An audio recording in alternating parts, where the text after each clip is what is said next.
Are you consciously creating your reality? We are. We love it. Creation energy is all about our second chakra, the sacral chakra. Today's discussion. I'm Allison Ledbetter, and this is Robbie Short. She is a yoga teacher, and I am a medium. We are both healers, Reiki masters, and meditation teachers. And thank you so much for joining us today. We love creating for you all. It has become one of our greatest passions and joys. We have updates for you about where we are energetically. Do you want to talk about yesterday and what you saw? Oh, yeah. So yesterday when I was in the kitchen and Rob was making us a meal, for about half an hour out of my right side, moving up and waving over to the left, I was having this weird thing with my vision where basically everything looked like it was energetic waves. And there was like a prism light shining through it to make it really bright. And, I rubbed my eyes, I wear contacts, it was fine. And everywhere I looked, again, for another half hour, I kept seeing this whole other reality that I consider to be a different dimension. Sparkly reality. Yeah. Isn't that how you said it was sparkly? Yeah. Rob said, "Are you having a flashback?" I was like, "I don't think so." No. So truly, the energy bodies underneath our physical body is definitely sparkly. It shines. It has a bigger brilliance. It's the light body world, and you're actually starting to see that. That's really cool. I was telling her, sometimes I'll see it in yoga, especially if I teach 2 classes back to back. Sometimes I'll get it, but it's usually very, very brief. And yesterday it just sustained for a while. I love it. Yeah. This has a lot to do with us moving into the higher vibration. We're a part of the awakening process. And we really wanted to make it clear how we're perceiving it, how new Earth is going to erupt. Your physical body is in 3rd dimension. We've established that.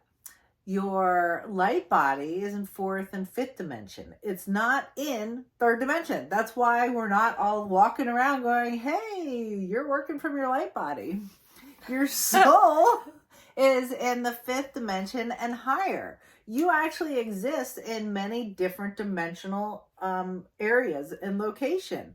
That's why we're talking about today the chakras. That form of energy is moving energy from the, light body form into the physical form. So I perceive and have it happen on a regular basis, and more it's become very steady, that we're going to start working from our soul. We're going to start working from that 5th dimensional space. Our 3rd dimensional wisdom and knowledge that comes through the brain, that's very factual, logical, everything has to be seen or proven, is going to shift into the wisdom of the soul. Is going to shift from into the perspective of the light body. And there's so much wisdom there. It's already there. You don't have to feel like, "Oh, I've got to earn it. I've got to find it. I've got to prove it." There's so much wisdom already in existence there. That deeper, beautiful layer is what's manifesting for New Earth to be in existence. You can clarify this, but since you just mentioned it that way, in yoga we talk about Kundalini Shakti being the dormant energy resting and coiled like a snake at the base of the spine, or in the 2nd chakra that we're talking about today. Right. And so the idea of getting this stirred and getting it opened is so that it can flow upward for creative ideas or innate knowing, creating the reality that we want to have, creating the new Earth together and how we picture and imagine it to be. And it's so important that we tap into this wisdom of the Kundalini energy. So the Kundalini is life force energy coming up your body. And it rises. A lot of people think it all comes down. This one rises. It rises up. Oh, sometimes I've been experiencing like my whole soul body that comes up and wraps, is high and huge and big and feels like it's about 15 to 20 feet tall. And that's the expansion of my energy field. And that's where I work from. And lately, I've been noticing it actually, like, I can look up and be like, okay, this is where I am. Like, my physical body is observing that I'm working and being in the spiritual body. And it almost feels like a hollow space and opening. Have you felt that? Like, you're kind of like, oh. No, but I don't experience it like you do. But you will. I mean, you will. I think we're all going to move into our spirit body or our soul body, which is really big. And it houses our physical body. So it literally, if you feel this expansion, if you feel like your hearing expanding or a sensory system expanding, like the vision expanding for you, yeah, that's what you're going to start glimpsing. It totally makes sense because we tend to think, or at least the old idea, is that the soul indwells in the body. Well, it does. But yet, the soul is not limited to the body. It's massive. So, and it houses your physical body. And the light body is actually a blueprint for your physical body. So let's talk about that second chakra. Okay, first of all, chakra is a wheel or a disc of moving energy.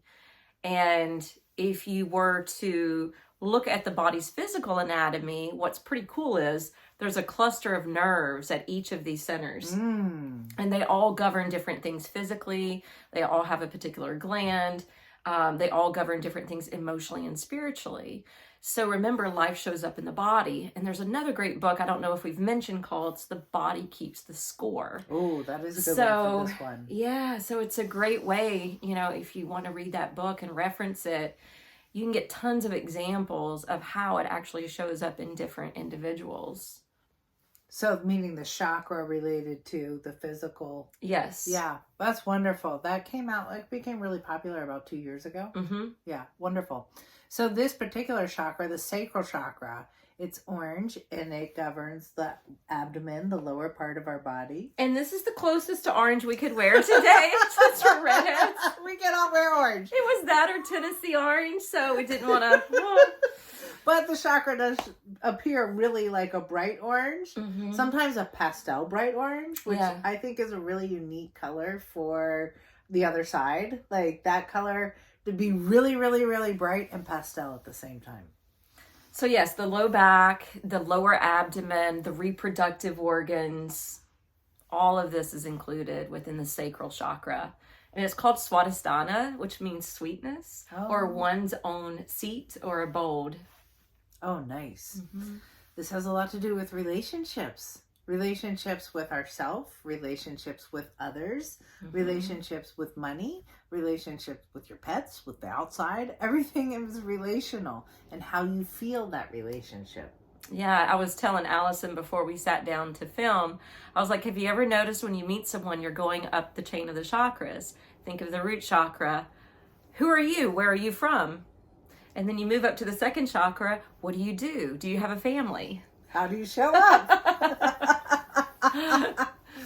All right, so today, the wonderful book, New Chakra Healing by, is that too shiny? You can see it. Yeah, Cindy Dow. We love her. She feels like she's an authority kind of in the chakra or the Chinese medicine approach to chakras. Chakras does have an orientation in the Hindu. And Ayurveda. And so there's a number of different ancient medicines that look at this creative chakra energy. So orange today, relationships. It's also the element of water. And if you think of the root chakra that we talked about last week, being earth element, now we're moving up to the water element. And if you think of the body being the structure and the body being the vessel, think of the water that it's housing or all that life force energy. And so when it becomes too excessive, it can overflow. When it becomes too deficient, it can dry up. So it's about keeping a balance. And speaking of balance, the second chakra is also about duality. And governing duality, male, female, yin, yang, light, dark. Mm-hmm.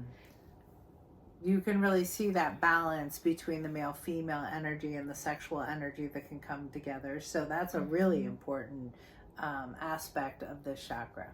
I do want to mention the water. I mean, just the flow of water, the element of water, feeling, allowing feelings to move through you. Yeah, and that's why, think about how water has to, either take the shape of the container it's in, or it has to pave its own way. I mean, water can be really powerful. Yeah. Think of how the water created the Grand Canyon. Yeah, that's I mean, it's really powerful. And last year was the year of the water tiger, according to the Chinese zodiac. This year, it's the water rabbit. So in 2022, we saw a lot of different, tsunamis and floodings and landslides. And this year, it's going to be the same thing. And it's already been predicted. There's going to be a lot of different changes with sea levels. And with water, it's about movement, and the hips are considered the main hub of movement in the body. So It's about movement and change, and whether or not we're able to adapt and navigate the changes. So I think this is also why so many people have had issues these last few years with the first and second chakras. It's not only our foundation, but so many people are stubborn to change and don't want things to change.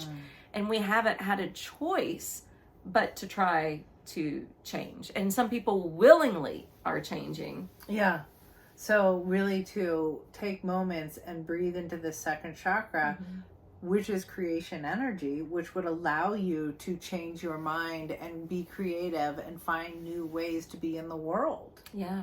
So much about birthing creation energy. So literally we can create life from this space, but we also birth new ideas. Yes. We birth adaptability, basically. We can move into new concepts. Yeah, when I first had to close my studio in 2020, the last thing I wanted to do was sit in front of a camera. Neither one of us come from the generation of selfies. Right. And I literally had fits where I would break down and just bawl my eyes out because I did not want to see myself. I did not want to be in front of a camera. I didn't want to go to Zoom, but I had to go there. I was forced to go there. And now look what we're doing. And I'm comfortable with it now. You evolved in those moments. You had to change. And I noticed that the feeling part comes. So we often will have a release when we have to change. We have to release the old. You have to unstick whatever's happening in that foundation of yours to bring about change. Yeah. Foundation. I mean, if we talk about foundation, and this not just being rooted, but this is going to be where you house kind of the beginning of you, the foundation of you. So big principles can be really held here, especially financial ones. Yeah. To just look at finances, it's so important for us to remember that we're not our money. We can have creative and powerful foundation, but it has to be our essence. We have to have our essence as life force energy and presence and connection, allowing all of, to feel the now moment, to be here. But money has been really taking that away. People actually have their foundation as money. So I have a general rule, because we all need money, and money is wonderful, and abundance. Oh, right. Abundance comes from this chakra. Abundance comes from here. Abundance of creative ideas. Abundance is not money.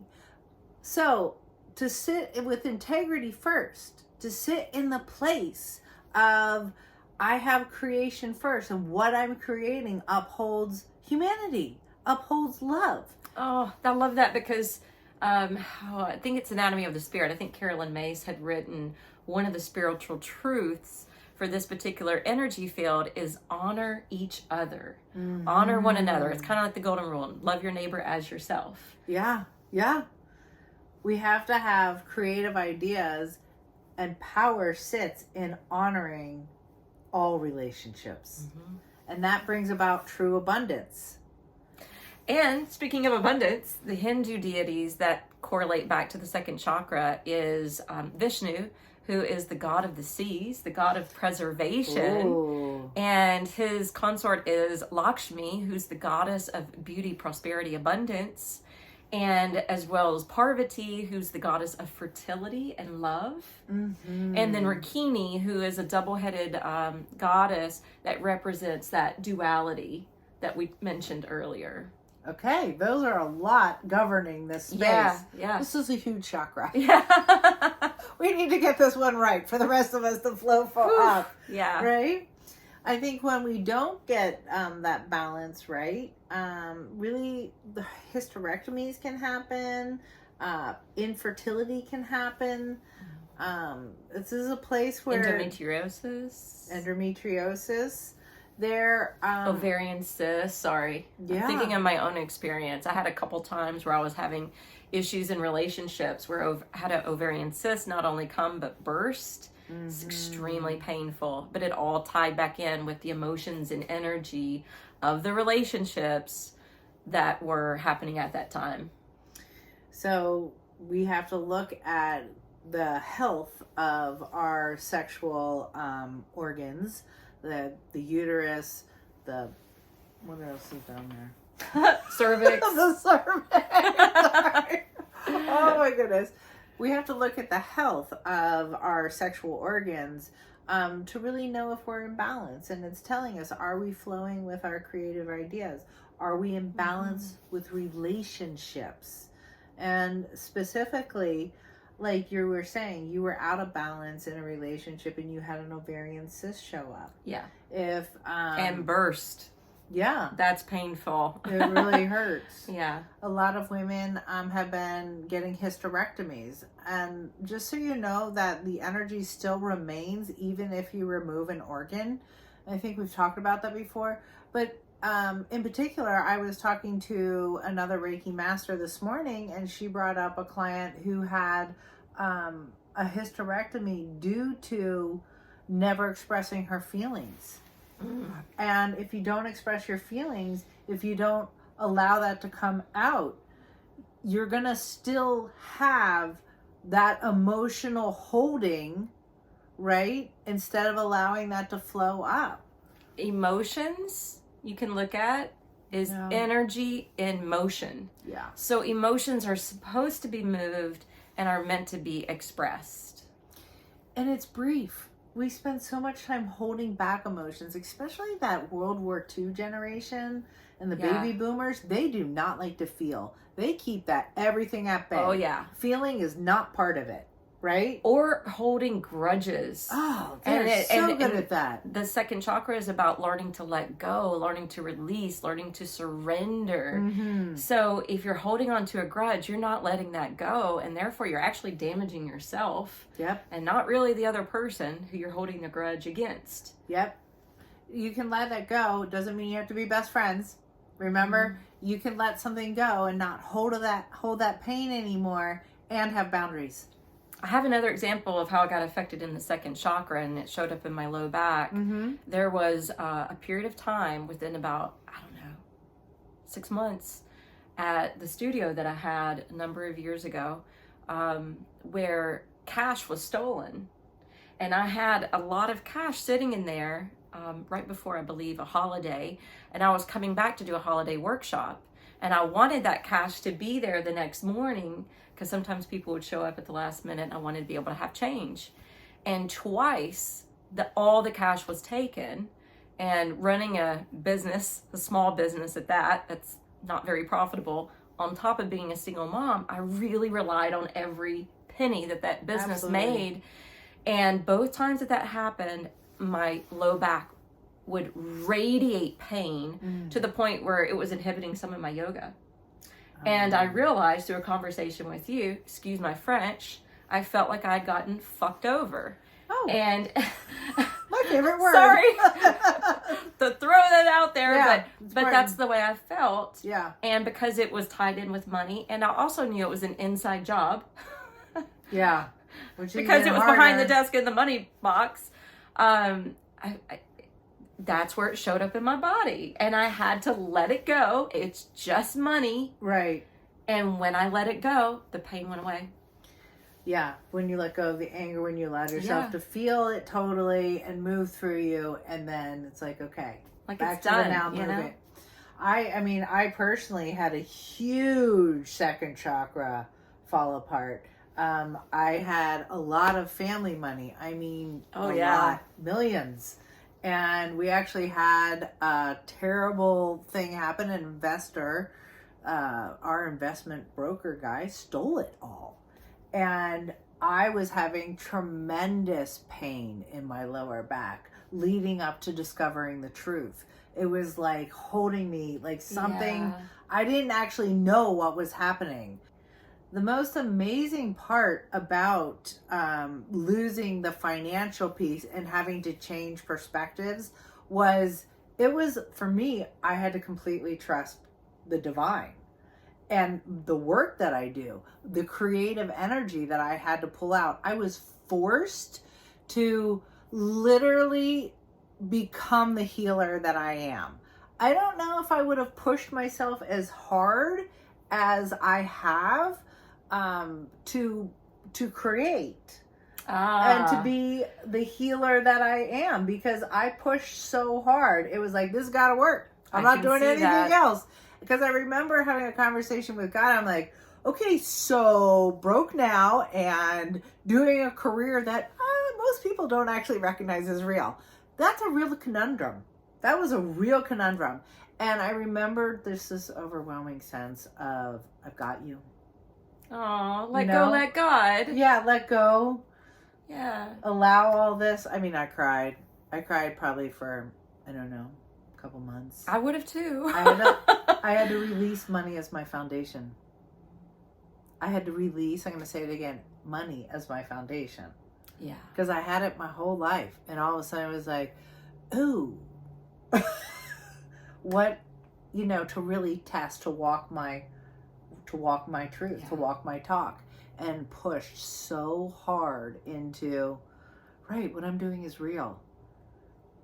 And collecting the evidence and really double downing in, I'm going to create this path for myself. Yeah. And I mean, everyone was saying, hey, by the way, go get a real job now.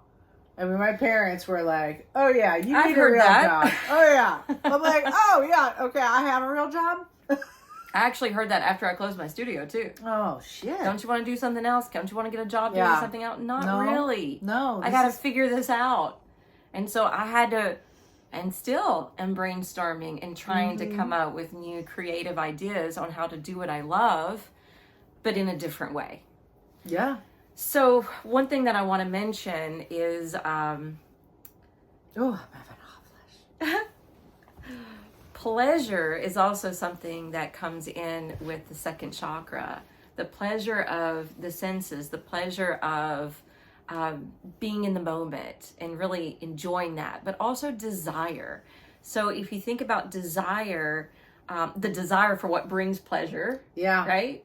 That will fuel the third chakra right above it, which is, we'll get into the next video, but about pursuing your passion. So you were able to allow, once the money was taken away, you were able for your desire to become the healer, and to step into that role bigger than maybe you had been. Then you were able to still follow your passion and use your will to make it work. I love that. And I love that second chakra moving up. I love how you describe that. So it's that passion moving into will. And the other thing I wanted to mention, I don't think we've mentioned this yet. Some of the things that can really block the second chakra. Have we talked about that? Sexual, physical, emotional abuse, obviously. But the other thing that I feel like is even more important is guilt and shame. Oh, yeah. Guilt and shame are big blockers for this field. So, well, really good indicator. If you feel really guilty in your life or you feel like you have a lot of shame, it's being held in the second chakra. And those emotions are very low vibration and they don't serve you. it's not okay to hide I call them the emotions you kind of hide yourself from. Like, Yeah. I'm feeling shameful, and at the end of the day, I didn't mean to interrupt you. No, it's fine. The end of the day, I do not think there's judgment from the divine. Every moment is an opportunity to let go and find your truth, which is love and creative energy. We are creative beings in form. We're here to create the divine. I heard something great yesterday. Mm-hmm. Let me see if I can get it right. Okay. It was, if you sat with a group of people and you really fessed up about your worst sins, or what you would consider sin, right? That you feel guilt or shame about, you would discover you're not original at all. I love that. I thought that was brilliant. Yeah. Because it's true. Yeah. And the thing about guilt and shame is that also is part of the release and surrender and let go. Mm-hmm. Because Saturn is the planet that kind of rules this energy field. And Saturn governs career, friendships, but also Saturn is considered the planet that judges. Ooh. Right? The judges of right or wrong, or the duality. Yeah. The karma playing out and that sort of thing. So, yeah. Don't be the judge. Like, let the judgment go. Right. Free yourself up. Because literally, when you let go of the judgment, you're setting yourself free. Absolutely. Freedom. Freedom. Is that what you were going to say before I rudely interrupted you about? No, I was actually going to share a quote from the Upanishads, because we were talking about how desire moves up. Right. And the Upanishads are one of these ancient scriptures found in India. It says, you are your deepest desire. As you desire, so is your will. As you will, so is your deed. And as your deed, this leads to your destiny. That's beautiful. Yeah, I like that too. And I think on that note, we should do a meditation. Okay. On opening that second chakra. All right. Let's get settled. Get settled in your body. Quick note. If you are driving, please turn this off now. My husband did that yesterday. Okay, sorry. Yes. Don't meditate and drive, or at least with your eyes closed. He was listening to our videos and was in the car, and he was like, oh my God, I had to pull over. That's okay. You can pull over. You can pull over and meditate, or you can just pause. Or you can take your hand to your heart, keep your eyes peeled open, staring at the road, and do the breath work or affirmations out loud. Yeah. Which is, you could do the affirmations out loud, which is the most important piece. Yeah. All right, so let's get settled into our bodies. And our meditation challenge. Oh my gosh, I keep interrupting us. Sorry. So, how did we all do on the meditation challenge? I'm still just doing 2 a day. I think 2 a day is good for me. Yeah. I just can't squeeze that third one in. I have done some more breathing in the middle of the day, and I really want that piece to increase. I find that I do a 40-minute meditation in the morning that sets my whole day. So nice. All right.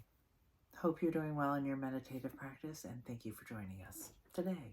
Yes, and please like, subscribe, and share. And if you feel like giving us a love donation, our Venmos are in the description below. Okay. All right. Love to all of you. Settle in. So if you have your feet firmly on the ground, remember to root them down, or imagine they're becoming very heavy.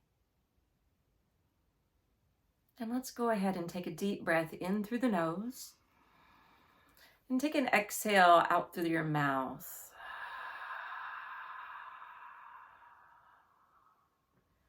You may have felt that breath moving down towards the tailbone or even onward into the feet.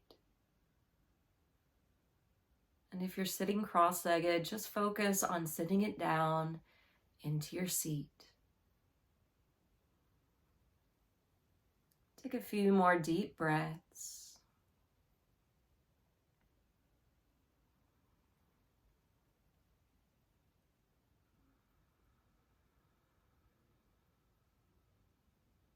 And once you feel like you're centered in your body, drop your attention and awareness into the hips, into the low back, pelvic area, and low belly.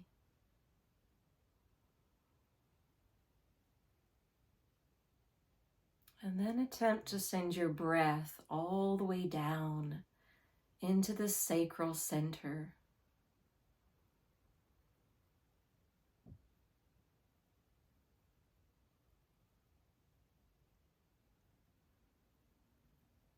Imagine that you're breathing down into this region to stir the Kundalini Shakti, this life force energy,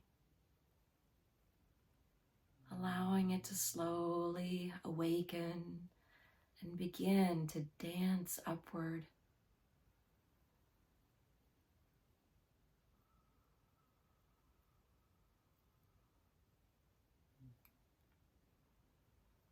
Maybe even follow this dance up and around the astral spine, towards the mind's eye or the crown of the head. And when you breathe out, you can follow it back down to the center. So it's fluctuating back and forth.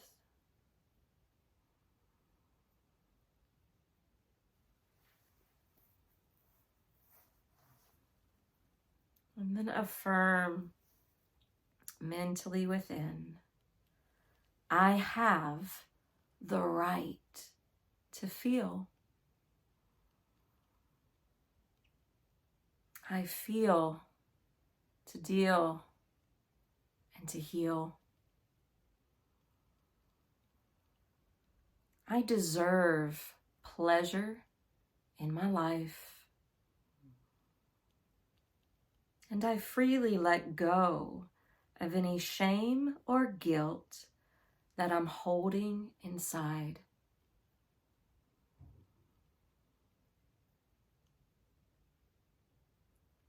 I move easily and peacefully so that I'm capable and able to adapt to change. I am listening to and birthing my own creative ideas.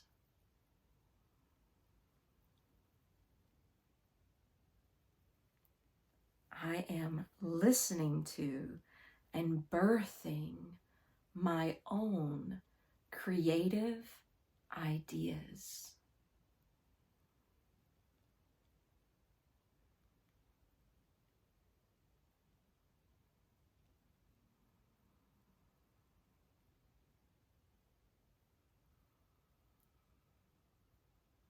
Now I want you to take a moment to gaze into your mind's eye.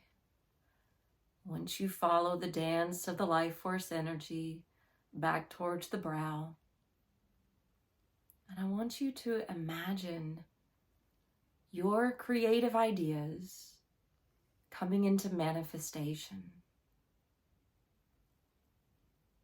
What would it look like? What would it feel like? What would it be like?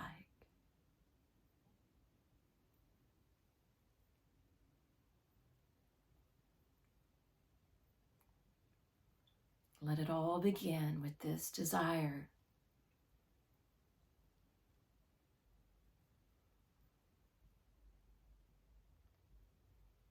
See the desire moving upstream to fuel your passion, to feed your willpower, so that we all can create the new earth together.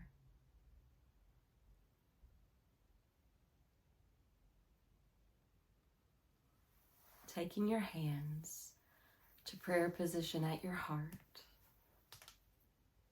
May we honor ourselves, and may we honor one another. Namaste.